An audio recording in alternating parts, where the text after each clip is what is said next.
I watched a cool movie today called The Babadook, and I'm not a fan of horror movies. Babadook. Yes. Not Marmaduke. No, B-A-B-A, Baba, D-O-O-K. Okay. It's a horror movie, and I'm not a fan of horror movies at all. Okay. But I like good cinematography, and I like a good story. This movie's really cool, and I'm going to write an article about it, but this is kind of, again... It's your journey. Yeah. I love this movie because it's the story of a woman who loses her husband on the day her son is born.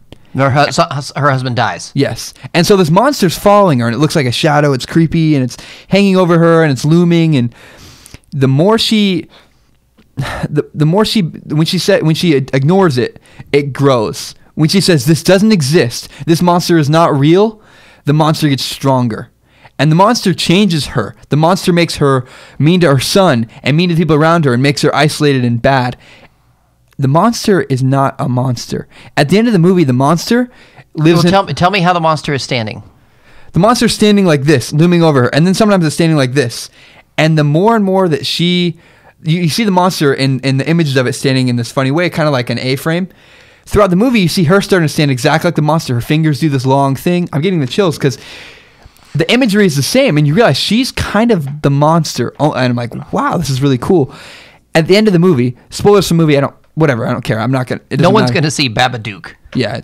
If you haven't, you're not going to. But then in the movie, the monster lives in her basement, and she feeds it worms, which is she's saying the monster's still here, but it's in the basement. It's kind of far away. It's not affecting my life. She's conquered the monster. When I realized what it was the coolest moment. I realized the monster's grief. It's her grief. The more she denies her grief, the stronger the monster gets. The more influence the monster has over her life, it causes her to be mean to her son, be mean to her people and her family.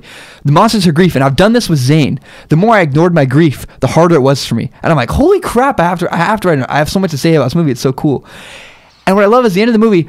The monster lives at her house. The monster's still there. The monster's still real. The grief is still there. But she eliminated the grief. She overcame the grief. It's still around. It still, again, lives in her house, but she overcame it. And I just love that analogy. It's a scary movie. It's well shot. It's well filmed. It got me. I was like, whoa, it's just creepy. My skin was tingling.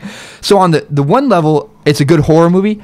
On the next level, it's like, wow, that is a really cool story that if you know what its content is about, if you've lost someone, it touched me. I was like, that's so cool.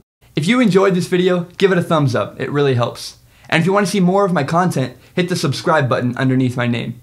The most important thing you can do to help me grow is share this video on Facebook and Twitter, where you can find me at Zac Shomler. Have a great day, everybody.